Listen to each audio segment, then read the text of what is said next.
And we begin our Sunday specials tonight in the aviation sector, where air traffic controllers are seeking to work for 35 years before retirement.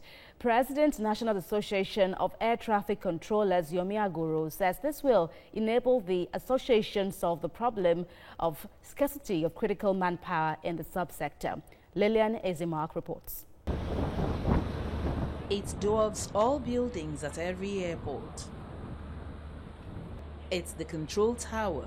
It houses commanders of the airspace, air traffic controllers. 745 descend to flight level 160. Friday Yahaya is an air traffic controller. He takes over a shift. Now these operations going for Lagos now? Setting for clearance from Glen to Beijing right to the terminal. The pilot in command hands over his life and those of his passengers to Yahaya. This air traffic situation paints a picture of a typical day for the air traffic controller. The job requires rapt attention, high level of concentration, and mental stability. Also, the air traffic controller's situation awareness must be at its peak as he reels out split-second decisions to separate aircraft, make flight time shorter, save lives of passengers and aircraft. It might just be a call for emergency landing. The first thing we try to do is to comport ourselves, calm down, because the pilot in the air who is experiencing the emergency needs your calmness.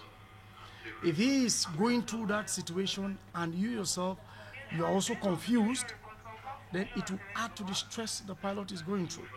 So first of all, you must comport yourself and make sure that every information you are passing to the pilot is intended to assist him to be able to navigate and land safely. We've had situations where we've had emergencies, and what you need to do constantly is to reassure the pilot that all he needs to land safely had been provided on ground. So that's what he needs, that's what he wants to hear. He doesn't want you to increase his stress by panicking. So that, number one, is fundamentally one of the things that every air traffic controller is trained to do. During peak air travel in the United States of America, there are about 5,000 planes in the sky every hour. This translates to about 50,000 aircraft operating in the U.S. skies each day.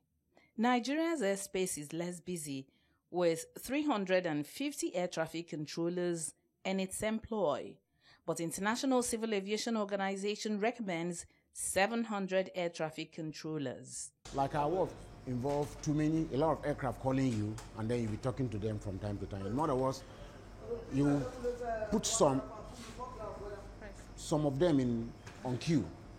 They will have to wait for one to finish transmitting before another will transmit. So what this does is that it eases off of that time. There are some information you are looking for from aircraft. You don't need to call the aircraft for that information again. You could get those information from here, and when you get it from here, you use it for the required function they are meant for, and then that reduces, too much talk with the aircraft. The aircraft will just call you, just give her very brief information, and he knows. He does not need those other information, but you have already gotten them from here.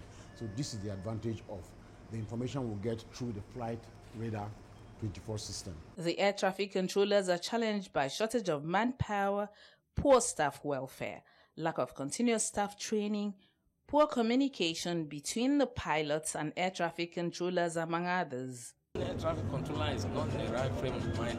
There's tendency for him to feel depressed, or to do some things otherwise. Not really intentionally, but due to the fact that if he's not happy, it will also affect his psyche. And we as an association feel the best thing is to keep talking and engaging those who are in charge of these people to ensure that things are put in a right perspective. Not only on remuneration or welfare, even working environment. New aircraft systems, new communication systems and drones are some of the emerging trends in aviation, which the air traffic controller is expected to contend with. This calls for capacity building to ensure safer skies in Nigeria. Voice communication comes with congestions and delays, but for data link, you uniquely send messages and you are uniquely given instructions using data links rather than you talking. It reduces pilot workload, reduces air traffic controller workload, reduces errors. There's no errors in terms of intonations or not hearing very well. It is digitally sent in terms of messages, and it's very effective. So we would like to employ airlines to be able to invest in some of these modern facilities. Some want the air traffic controllers to engage in capacity building with overseas exchange programs.